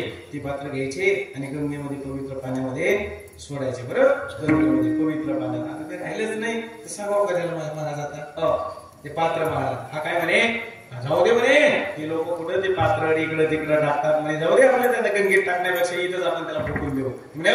तुम्हाला काही कळतं काय, जाऊ दे म्हणे. मग आता पाणी आलेलं आहे नदीला, तू कशाला जाते, मी जातो म्हणे. जमणार नाही, माझे सासरे होते आणि मीच जाणार. कोण म्हणे, हो त्याची बायको म्हणे. महाराज तिनं पात्राचा भारा घेतला, डोक्यावर घेतला आणि गेली ना. मग हा काय म्हणे, अगं नदी भरलेली आहे, थोडं जवळ जाय बरं, वड्या इतका पाण्यात जाय, थोडीशी जाय, लांब पुढे जाऊ नको, तुला सांगतो. पण ती ऐकत होती होय, ती कशी होती, ती उलटी होती महाराज. हो महाराज डोक्यावर भारा होता, पदर ठेवलेला होता, सगळ्या गोष्टी महाराज डोंगरा इतक्या पाण्यात नाही, छाती इतक्या गळ्या इतक्या पाण्यात गेली, जशी गेली तशी हसून आली नाही. पण गेल्यानंतर एक चमत्कार झाला महाराज बरं का. ती नदीमध्ये गेली, खाली वाहत गेली आणि हा पाहत होता वर. ती गेली कुठं होती? खाली. आणि हा कुठं पाहत होता? हा वरती पाहत होता. वर पाहत पाहत पाहत पाहत गेला महाराज आणि त्याला त्याचा मित्र भेटला. तो म्हणला, काय रे राम भाऊ, इकडे कुठं काय आला? तो म्हणे, अरे तू सांगितलं होतं तो प्रयोग सक्सेस झाला, पण खरं सांगू का म्हणे तुला, अरे मी तिला हे करू नको तो ते करतच होती, मी सांगत होतो पात्र टाकू नको, ती वाहून गेली म्हणे राजा, आणि मग मी तिला पाहतोय. तो म्हणे, अरे बावळाटा, मग वाहून खाली गेली असेल ना, वर कशाला पाहतो? तो म्हणे, नाही नाही बाबा, ती उलटी होती ना, कदाचित वर आला.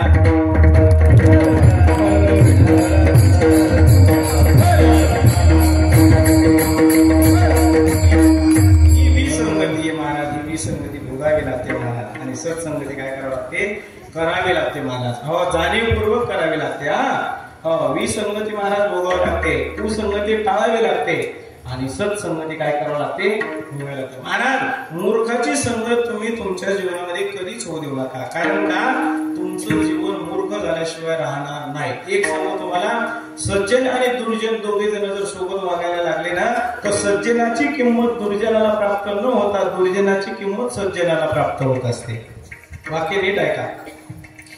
दुर्जन आणि सज्जन जर दोघे जण सोबत वागायला जर लागले तर सज्जनाची किंमत दुर्जनाला भेटत नाही, पण दुर्जनाची किंमत सज्जनाला भेटल्याशिवाय राहत नाही. उदाहरण सांगू, जर कदाचित तुमचं वर्तन एखाद्या तंबाखू खाणाऱ्याच्या सोबत जर असलं तर नक्कीच 100% एक ना एक दिवस तो तंबाखू सोडणार नाही, पण तुम्हाला खाऊ घातल्याशिवाय राहणार, दुर्जनाचा परिणाम होतो. म्हणून तुकाराम महाराज म्हणतात ना, तुका म्हणे क्षण नको त्याचे दर्शन, त्याचं दर्शन एक क्षण सुद्धा आम्हाला होऊ नये बरं का, असं तुकाराम महाराज म्हणतात. महाराज दुर्जनाचं खरंच महाराज दर्शन होऊ नये. एके ठिकाणी गोड असा दृष्टांत तुकाराम महाराज देतात. मी माझ्या अभंगाकडे येतो महाराज. माझं फाउंडेशन चालू आहे बरं, मी माझ्या विषयाला धरून बोलते. हा, लक्षात घ्या बरं.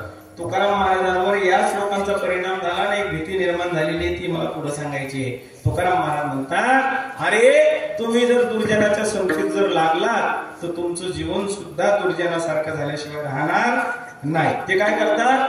आपल्या ध्येयापर्यंत आपल्याला जाऊच देत नाही, ते त्यांच्या ध्येयापर्यंत नेणार नाही. त्यांची किंमत आपल्याला प्राप्त होते ना. एक साधा आणि सरळ गणित सांगू का तुम्हाला? जसे की 10 किलो तूप आहे बाबा, आणि त्या 10 किलो तुपामध्ये फक्त 2च थेंब रॉकेलचं पडले. किती पडले? मग आता 2 थेंब रॉकेलच्या वाशी का 10 किलो तुपाचा वाशी? तुमच्याकडे कसं गणित सांगता येईल तुम्हाला? वा वा वा, दादानी सांगितलंय आमच्या छोट्याशा, तो म्हणतो रॉकेलचाच वास येईल, आणि रॉकेलचाच वास येत असतो. नाही तर तुम्ही प्रयोग करून पहा. 10 किलो तूप हे सज्जन आहे, आणि रॉकेल हे दुर्गुण आहे महाराज. लक्षात घ्या. तुकाराम महाराज एक उदाहरण सांगतात महाराज, सुंदर असं उदाहरण आहे. पूर्वीच्या काळचे लोक विहिरीतून पाणी जर काढायचं असेल तर कोणत्या यंत्राचा वापर करत होते बाबा? नाही, पोहण्याच्या अगोदर मोठीचा वापर करायचा. काय करायचे? मोठीचा वापर करायची. मूठ होती महाराज, मोठीचा वापर. मोठीनं पाणी काढायचे, पण ते पाणी कुठं पडायचं? त्या थारोळ्यात पडायचं, थारोळ्यात बघायचं. महाराज आहे का? दृष्टांत लय पुढे. हा, दुर्जनाची संगत करू नये, कारण त्याचा परिणाम आपल्यावर होतो, यावर मला सांगायचंय. मोठ्याने पाणी काढायचं, विहिरीच्या जवळच ते थारोळ्यात पडायचं. पण थारोळ्यात पडल्यानंतर विशिष्ट पद्धतीचा असा बांध असायचा. बांध, बरोबर आहे? बांध म्हणजे काय? नाला एखादा, म्हणजे काय म्हणतात तुमच्याकडे? दांड. दांड, हो, ओके, राईट. त्याला काय म्हणतात? दांड. दांड, विशिष्ट दांड असायचा, आणि त्या दांडानं ते पाणी योग्य दिशेला जायचं. त्या दांडानं कसं जायचं? योग्य दिशेला ते पाणी जायचं. योग्य दिशेला म्हणजे गहू असेल तर गव्हाकडे जायचं, हरभरा असेल तर हरभऱ्याकडे जायचं, ऊस असेल तर ऊसाकडे जायचं. लयच एखादा असा बहादर शेतकरी जर असेल तर तो गांजालाही देऊ शकतो, म्हणजे ते पाणी, बरोबर आहे? पण ते योग्य दिशेला जायचं. पण प्रकार असा झाला, त्या दांडात काय जण आडवी काळी पडली. त्या दांडात काय पडली? आडवी काळी. आणि आडवी काळी पडल्यानंतर काय झालं माहितीये का? हो, आडवी काळी पडल्यानंतर कचरा वगैरे आला की ती काळी म्हणायची, थांब मुक्कामाला, पुढे जाऊच नको. काळी कचरा वगैरे आला की राय मुक्कामाला. आणि असं करता करता की आडवी काळी तयार करते पुरसन, आणि पुरसन जर तयार झालं तर एक तार योग्य दिशेला जाणारं जे पाणी येते ते एक तर पूर्ण बंद होतं नसता पाठीमागून दांडाच्या बाहेर पोकायला लागतं. तसं तुकाराम महाराज म्हणतात बघा, आड पडे काढी तरी बहुत पाणी थोडी, आयशे दुर्जनाचे सांगाती बहुतांचे घात होते. बहुत जणांचे घात होतात मनात अशा पद्धतीनं. म्हणून तुकाराम महाराज सुद्धा घाबरले लागले, देवा अरे या लोकांसोबत अशा दुर्जनांसोबत माझं जीवन चाललंय आणि मला आता माझ्या अधःपतनाची भीती वाटायला लागली. आणि या भीती पोटी जगद्गुरु तुकाराम महाराज देवाला बोलायला लागले. ते अभंगाचं पहिलं गुरुबुद्धी ते माना,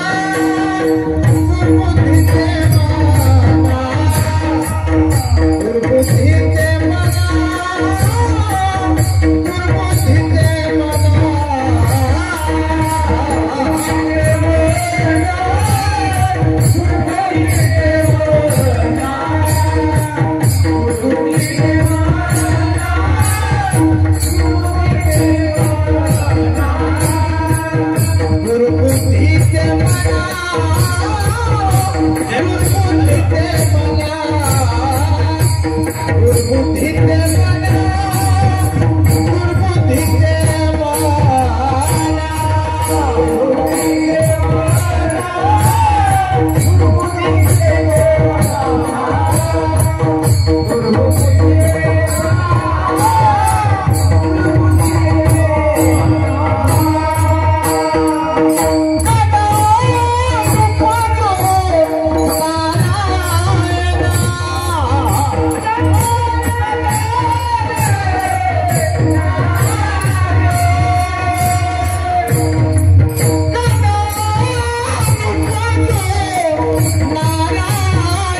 भजू नारायण आता मज ऐसे करी तुझे पाय चित्ती धरी. संप्रदायाच्या नियमानुसार मधली चाल संपली असं म्हणायचंच होतं, पण लगेच महाराजांनी गोड अशी मधली चाल त्या ठिकाणी म्हणली. पुढचं चिंतन फक्त 10 मिनिटं करण्याचा प्रयत्न करू आणि आपण थांबू. तुकाराम महाराज गोड अशी भगवंताकडे प्रार्थना करतात, मागणी करतात, म्हणतात देवा माझ्या आजूबाजूची जी काही लोक आहेत ना त्यांचं वर्तन चांगलं नाही गड्या, आणि मला असं वाटायला लागले की कदाचित माझं अधपतन होतं की काय, मला दुर्बुद्धी सुचली की काय, म्हणून अगोदरच सावध होतात. आणि तुकाराम महाराज देवाकडे म्हणतात दुर्बुद्धी ते म्हणा कदा महाराज नरदेहाला आल्यानंतर बुद्धी फार महत्वाची असते. अंतकर्माचे 4 भाग आहेत आणि अंतकर्माच्या 4थ्या भागाला काय म्हणतात महाराज, बुद्धी म्हणतात. महाराज पहा चंचलता जर वाढली, हे करू का ते करू त्याला मन म्हणतात. चिंतन जर करायला लागलं तर त्याला काय म्हणतात, चित्त म्हणतात. मीपणा अहंपणा जर वाढला तर त्याला अहंकार असं म्हणतात. आणि ज्या वेळेस एखादा निर्णय होतो, निश्चयता प्राप्त होते, त्यावेळेस त्याला बुद्धी असं म्हणतात. बुद्धी निश्चयाचे आत्मज्ञान ब्रह्मरूपी भावी आपण तत्परायण राखी निष्ठा पूर्ण तत्परायण मला पावले म्हणतात की निश्चय ज्याने केला जातो त्याला बुद्धी म्हणतात. आणि बुद्धी निर्णय घेत असते. ज्या माणसाला बुद्धी नाही, तुकाराम महाराज असं म्हणतात महाराज तो दगडापेक्षा सुद्धा गलतर आहे. तुका म्हणे आईशी बुद्धी ज्याची जड त्या गुणी दगड बरी देवा. महाराज ज्याची बुद्धी जड आहे ना तर त्याच्यापेक्षा दगड चांगला आहे. पूर्वीचे लोक म्हणायचे महाराज बरं का, पूर्वीचे लोक म्हणायचे दगडाने सुद्धा काम होते. विठाला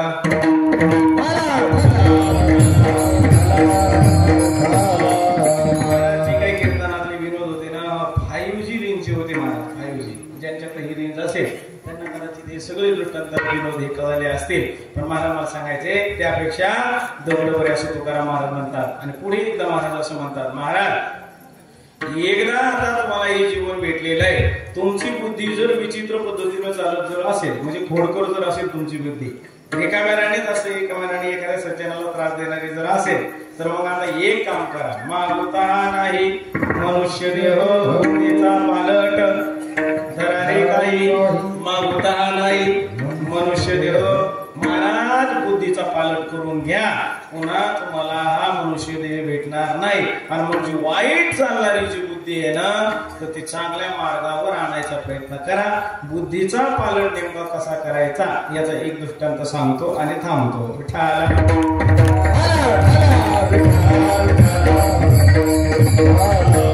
साधू महात्मा होते महाराज. महात्मा होते, महात्मा म्हणजे काय, महात्माच असतात बरोबर आहे. काही घेणं देणं नसतं महाराज. महाराजांचं जीवन उठले की टाळ, उठले की चिपड्या, उठले की दीन रजनी गोविंदाची वाणी दिवस रात्र न करी अंगी केली दैवत असे महात्मा होते महाराज. भजन करायला लागले आणि त्यांना प्रवास करायचा होता. आणि प्रवासाचं साधन होतं, त्या साधनाचं नाव होतं नाव. लक्षात आलं? प्रवासाचं साधन होतं, त्या प्रवासाच्या साधनाचं नाव होतं नाव. नाव म्हणजे आणि जहाज. प्रवास करायचा, या काठावर त्या काठावर जायचे, नदी दुतर्फा भरलेली, कसं जावं जमत नाही. मग नावाने तिथं उभा होता, बाबा तिथपर्यंत गेले, साधू महात्मा तिथपर्यंत गेले आणि म्हणायला लागले अरे मला पलीकडे सोडताय का. त्यावेळेस नावाने हात जोडलेली विनंती केली, म्हणे बाबा तुम्हाला एकट्याला जर नेलं तर मला परवडायचं नाही, म्हणून 2-4 जण येऊ द्या. साधू महात्मा म्हणजे काही हरकत नाही, 2-4 जण काय 15-20 मिनिटं थांबायचे का, मी अर्धा तास थांबतो, असू दे येऊ दे ग्राहकाला आणि मग आपण जाऊ. त्या ठिकाणी ते थांबले महाराज. 10-5 जण ग्राहक सुद्धा आले महाराज, गिराईक आले आणि आल्याबरोबर त्या नावाने बाबांना आवाज दिला, ओ बाबा महात्माजी चला नाही. निघाले महाराज प्रवास करायला. त्या नावेत बसले. बसल्यानंतर प्रवास सुरू झाला. मध्यापर्यंत नाव गेली महाराज. नाव मध्यापर्यंत गेल्याबरोबर जे प्रवासी जे सहवासी होते ना सोबतचे असे करून तोडपदार असे महाराज नव्या रक्ताचे होते. काय रक्त होतं त्यांचं महाराज. नव्या रक्ताचे पोरं पहा महाराज आता कसे आहेत, त्यांची कटिंग पहा, त्यांचं वागणं पहा, त्यांचं बोलणं पहा, त्यांचा आदर करणं पहा, त्यांचे कपडे पहा. महाराज कुठून आला असेल शिवाजी बाबा सांगता येत नाही. बरं एक तरी बरं आहे की गावोगावी अशी मोठमोठाली सत्य चालू आहेत आणि मोठमोठे वक्ते लोक यायला लागलेत, म्हणून ते तरी बरे थोडस ऐकून गाडी जाग्यावर. कदाचित ही गाडी जाग्यावर हे जर नसतं आता बस इथून पुढे कदाचित वातावरण सुरू झालं म्हणतो आम्हाला तर काही माहित नाही, म्हणून तर कदाचित टायमिंग असावा 8 ते 10. आता लक्षात आलं तर पहा, नाही तर विषय सोडून द्या. वातावरण सुरू झालं मंदिर काहीतरी असं वेगळं आहे की नाही.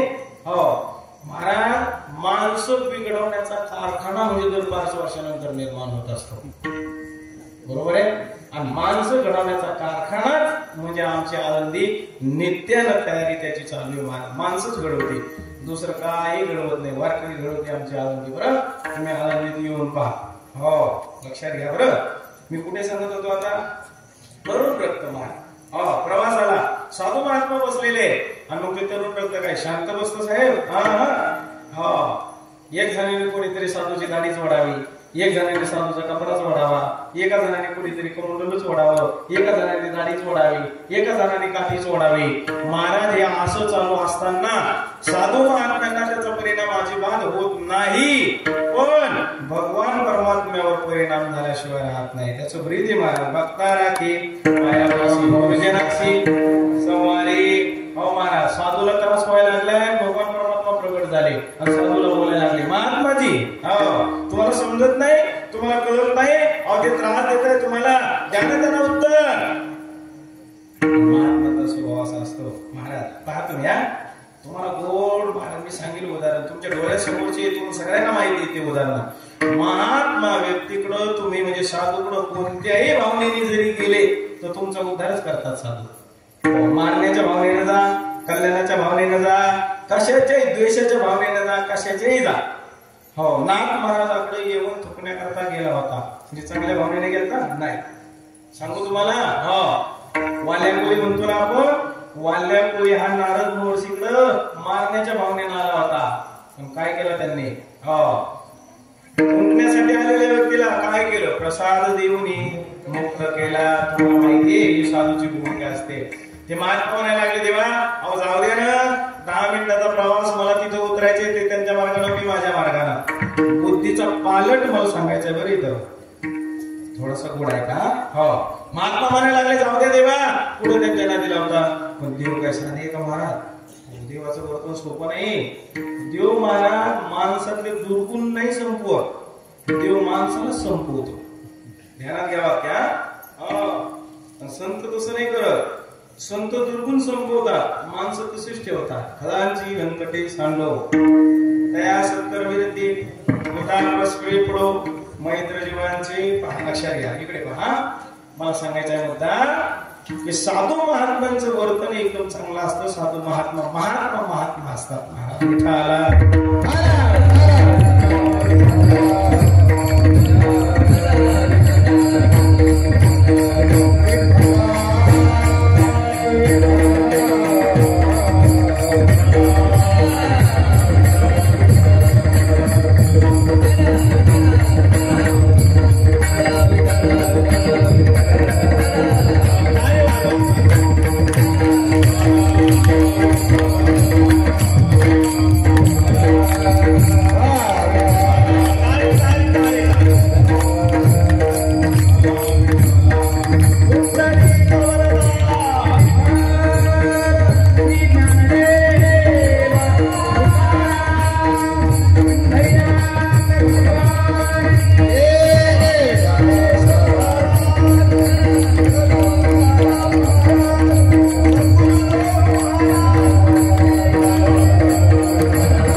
म्हणजे बाबांचं सूर्यकांत बाबांचं या ठिकाणी आगमन झालंय. मला आशीर्वाद देण्यासाठी माझं केवढं भाग्य असेल महाराज बघा. हो तुकाराम महाराज तर असे म्हणतात की अहो तुम्ही जर साधूची सेवा अशा लोकांची सेवा जर केली ना तर तुमच्या भाग्याला पारावर राहणार नाही. महाराज तुका म्हणे मज घडव त्यांची सेवा तरी माझे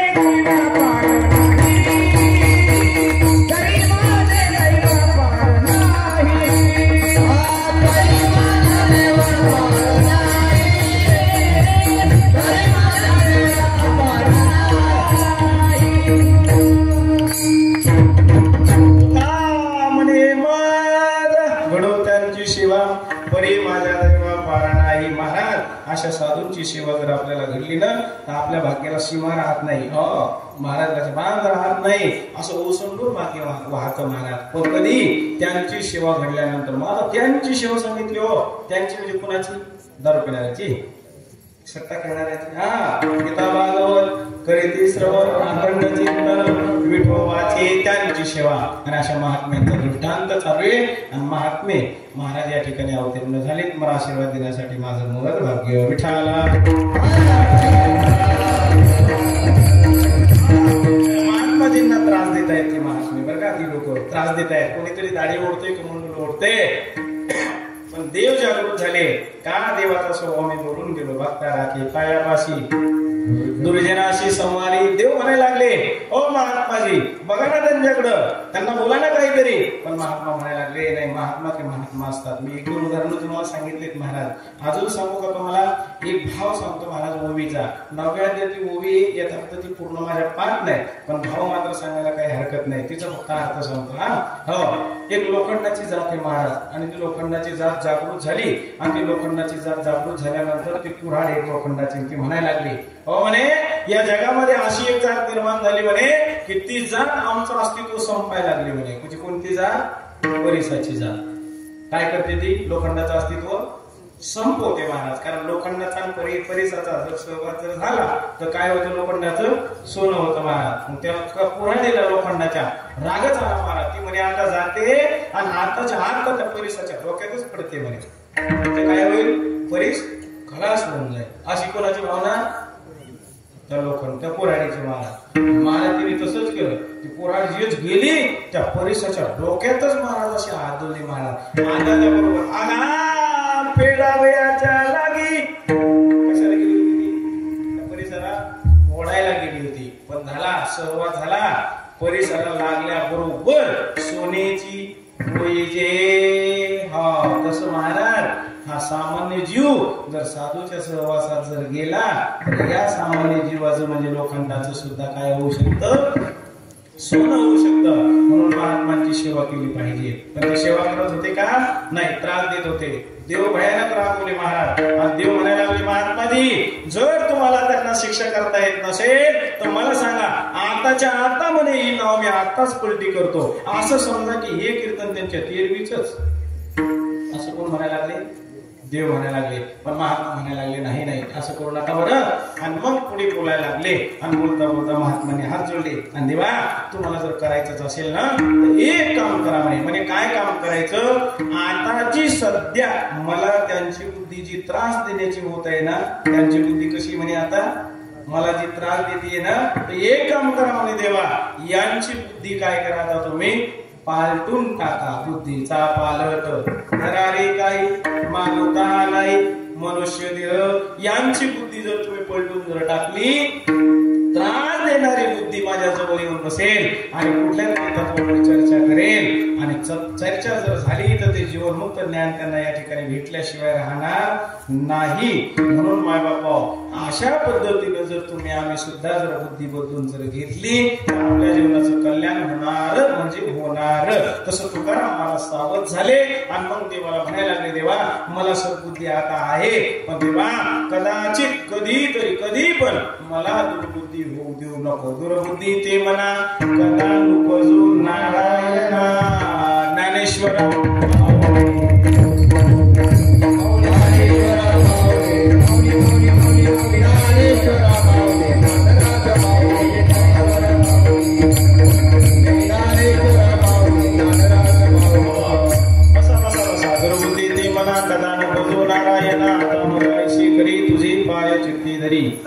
उपजला भाव तुझे कृपे सिद्धी जाओ.